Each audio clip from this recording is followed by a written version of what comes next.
Hello everyone. आज है 9 जनवरी और आज इस वीडियो में हम बात करने जा रहे हैं अनिल अंबानी ग्रुप की एक ऐसी कंपनी के बारे में जिसका जो कर्जा है वो बढ़ ही रहा है। एक्चुअल में इसको लेकर दावे किए गए थे खुद अनिल अंबानी जी के द्वारा कि बहुत जल्दी 2020-2021 तक वो इस कंपनी को कर्ज मुक्त बना देगी, मतलब डेट फ्री बना देंगी। लेकिन अभी अगर हम जो लेटेस्ट डेटा निकल कर आया है वो ये है कि कर्ज मुक्त बनाने की बात तो बहुत दूर की है, बल्कि कर्जा बढ़ चुका है इनका पिछले साल के कंपैरिजन में, और काफी बड़ा ये कर्जा है। वीडियो में हम बात करेंगे उस कंपनी के बारे में और उसके साथ साथ उन बाकी उन कंपनियों के बारे में भी जिसको लेकर काफी ज्यादा अटकलें चल रही है। तो पूरा मामला क्या है उसके बारे में इस वीडियो में हम जरूर डिस्कस करेंगे, लेकिन उससे पहले अगर आपने अभी तक चैनल को सब्सक्राइब नहीं किया है तो प्लीज अभी इसे सब्सक्राइब कर लीजिए, क्योंकि आगे भी बहुत सारे वीडियोस हैं जो आपको काफी ज्यादा हेल्प करेंगे। उसके साथ साथ अगर आपने अभी तक मेरी टेलीग्राम चैनल को सब्सक्राइब नहीं किया तो उसको भी सब्सक्राइब करना मत भूलिएगा, लिंक आपको डिस्क्रिप्शन में मिल जाएगी। तो बात करते हैं रिलायंस कैपिटल के बारे में। देखिए, रिलायंस कैपिटल अभी ₹11.5 के आसपास अभी ट्रेड कर रहा है और इसमें सिर्फ और सिर्फ गिरावट है, लेकिन ऑपरेटर का बहुत ही पसंदीदा शेयर है ये। तेजी भी बड़ी तेजी से आती है और गिरावट भी बड़ी तेजी से यहाँ पर आती है। आप देखिए, यहाँ पर 4.5% का ग्रोथ जरूर है एक साल में, सॉरी एक महीने में, और एक साल में 13% की गिरावट है। लेकिन आप खुद देख सकते हैं कि शेयर ऑलरेडी अपने प्री कोविड लेवल के पास ही है।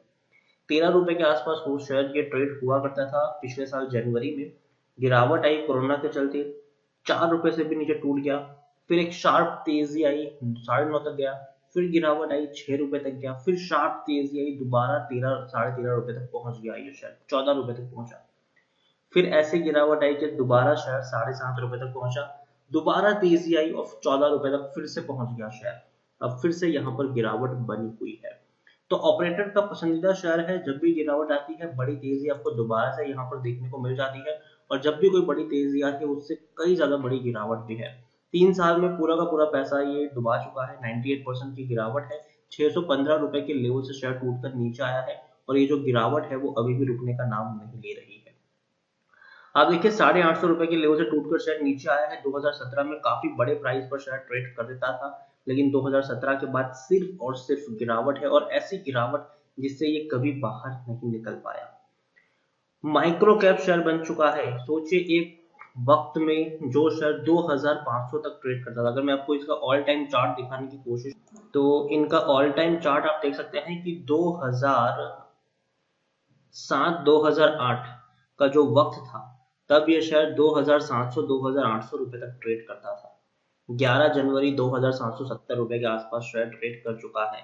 तो काफी बड़े लेवल्स पर ये शेयर ट्रेड करता था, लेकिन उसके बाद अगर हम देखें तो पूरा का पूरा पैसा, आपको खुद सोचिए कि 2007 में जब 2800 रुपए की बहुत ज्यादा वैल्यू थी, बहुत ज्यादा वैल्यू थी, और ऐसे में अभी अगर हम देखें तो बहुत बहुत कम प्राइस पर शेयर ट्रेड कर रहा है।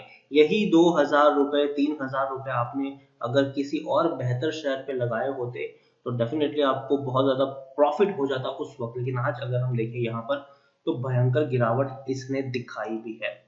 एक और चीज है, यहाँ पर काफी ज्यादा पसंदीदा शेयर है ये ऑपरेटर्स का, और आप देखिए वॉल्यूम ट्रेड भी तकरीबन 5.5 लाख के आसपास देखने को मिल रहे हैं बीएससी में। उसके साथ साथ इसका जो प्रॉफिट है वो ना के बराबर है। सितंबर 2020 में 2595 करोड़, मतलब तकरीबन 2600 करोड़ का इनको नुकसान हुआ है। 2600 करोड़ का नुकसान। प्रॉफिट मार्जिन -32 में है। जून में 1124 करोड़ का लॉस हुआ है, और पिछले साल 51 करोड़। तो भैया लॉसेस बड़े हैं इनके, बहुत ही बड़े लॉसेस हैं, और इसी से ये कंपनी बाहर नहीं निकल पा रही है। हाल फिलहाल में आप खुद देखें कि रिलायंस कैपिटल की जो टोटल कर्जा है वो 20,380 करोड़ निकल चुका है। 20,380 करोड़। आप देखिए यहाँ पर, the Anil Ambani led Reliance Capital has said its total outstanding debt rose to nearly 20,380 crore by end of December 2020। मतलब 2020 दिसंबर 2020 तक ये जो कर्जा है इनका वो 20,380 करोड़ है, जबकि पिछले साल सितंबर महीने में वो 19,806 करोड़ था। तो देखिए चर्चा इसकी क्यों हो रही है, क्योंकि अनिल अंबानी जी के द्वारा दावा किया गया था कि वो इस कंपनी को कर्ज मुक्त बना देंगे, लेकिन कर्ज मुक्त थोड़ा सा भी कर्जा कम नहीं हुआ, बल्कि बढ़ चुका है। उसके अलावा नाउ द प्रिंसिपल अमाउंट जो है वो एचडीएफसी लिमिटेड का 524 करोड़ के आसपास का प्रिंसिपल अमाउंट ड्यू है। एक्सिस बैंक का तकरीबन 101 करोड़ के आसपास का अमाउंट ड्यू है। ये खुद उन्होंने बताया तकरीबन 700 करोड़ के जो अमाउंट है इनके बोरोइंग है बैंक्स की एंड फाइनेंशियल इंस्टीट्यूशन की, वो ड्यू है, इनका इंटरेस्ट भी बाकी है। 31 दिसंबर इनकी डेट थी चुकाने की, तो वो अभी तक चुका नहीं पाए हैं। तो ये भी एक बहुत ही बड़ा कंसर्न है, क्योंकि जब भी कोई कंपनी पैसा चुकाने में देर करती है तो कहीं ना कहीं एक फाइनेंशियल क्राइसिस से तो जूझ ही रहे ये लोग, और उससे बाहर निकलना भी थोड़ा इनके लिए मुश्किल है। उसके अलावा इनकी जो रिलायंस होम फाइनेंस है उनके ऊपर भी 13,000 करोड़ का कर्जा चढ़ा हुआ है, और उसकी भी आप देख सकते हैं कि 31 दिसंबर 2020 तक के कर्जा तकरीबन 12,940 रुपए था। इसमें से मूल ब्याज भी शामिल है, मतलब कुल ब्याज व्याज सब कुछ मिलाकर 13,000 करोड़ का कर्ज है। तो अनिल अंबानी ग्रुप की कंपनियां डेफिनेटली बहुत ही ज्यादा प्रेशर में अभी के वक्त में। और हाल फिलहाल में आपको सोचिए कि अनिल अंबानी ग्रुप की 3 कंपनियों को स्टेट बैंक ऑफ इंडिया ने फ्रॉड करार दिया है।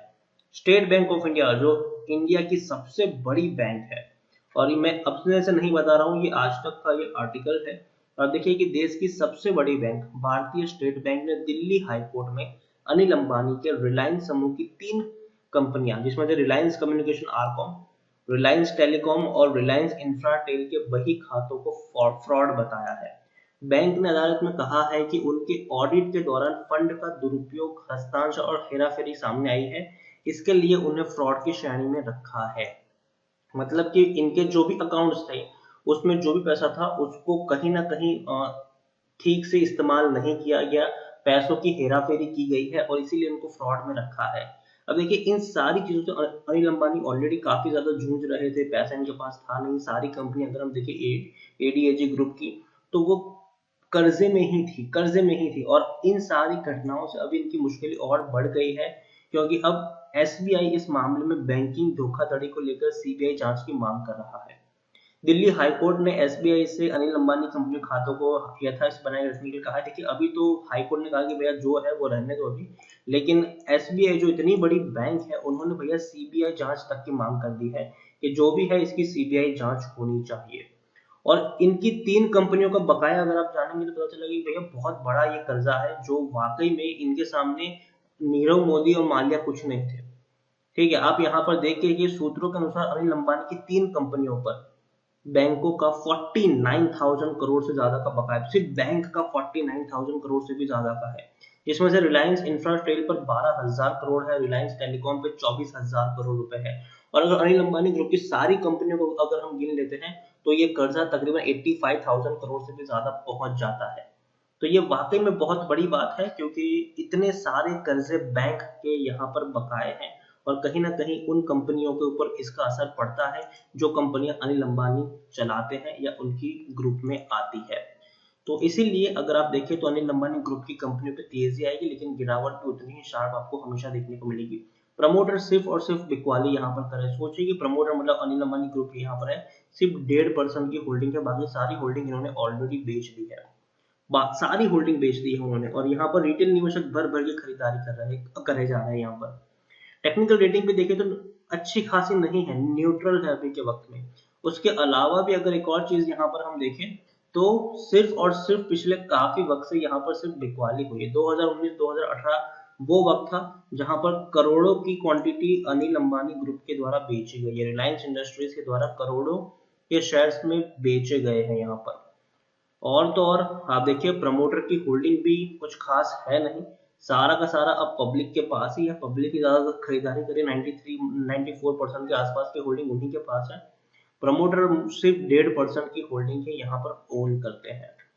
तो ओवरऑल रिलायंस कैपिटल हो गया, रिलायंस इंफ्राटेल हो गया, आरकॉम हो गया, रिलायंस इंफ्रास्ट्रक्चर हो गया, जो भी एडीएजी ग्रुप की कंपनी है उससे मेरी यही सलाह होगी कि अभी इसको अवॉइड करें। अभी इसमें खरीदारी करने की जरूरत नहीं है जब तक सिचुएशन नॉर्मल नहीं होती, क्योंकि जो कर्जा है अनिल अंबानी ग्रुप की कंपनियों के ऊपर वो बहुत सारा कर्जा है, और कंपनी अभी कर्जा चुकाने के लिए सिर्फ और सिर्फ अपने असेट्स को बेचने का काम कर रही है। तो ऐसी किसी भी कंपनी में आपको नहीं होना चाहिए जो दिक्कत में हो, जिनके ऊपर कोई भी किसी भी तरीके का इतना बड़ा फ्रॉड के केसेस चल रहे हो, तो इसको अवॉइड करने की सलाह होगी। अनडाउटेडली कुछ कंपनी अच्छी है, लेकिन फिर भी मेरी सलाह यहाँ पर सिर्फ और सिर्फ अवॉइड की रहेगी, और खास करके रिलायंस कैपिटल से वो भी अवॉइड करें। यहाँ पर सिर्फ और सिर्फ ऑपरेटर का गेम चल रहा है, ऑपरेटर तेजी लाते हैं, ऑपरेटर यहाँ पर गिरावट भी लेकर आते हैं। तो ऐसे किसी भी कंपनी में आपको नहीं होना चाहिए जहां पर ऑपरेटर ज्यादातर खेल खेलते हो, और अवॉइड करेंगे तो ज्यादा बेहतर होगा। और भी अच्छे अच्छे पेनी शेयर है जो पिछले कुछ दिनों में काफी बढ़िया निखर कर आए हैं। बेटर है कि आप उनके ऊपर पैसा लगाएं, ना कि रिलायंस कैपिटल जैसे शेयर के ऊपर आप अपना पैसा लगाएं। तो ये मेरा पर्सनल ओपिनियन है, आप अपने हिसाब से फैसला ले सकते हैं कि आपको यहाँ पर क्या करना चाहिए। तो वीडियो को मैं यहीं पे एंड करूंगा। पसंद आया हो तो लाइक करो, शेयर करो, चैनल पर अगर पहली बार आए तो प्लीज सब्सक्राइब करें, और रिलायंस कैपिटल के बारे में आप क्या सोचते हैं वो भी आप मुझे कमेंट में लिखकर बता सकते हैं। Thank you.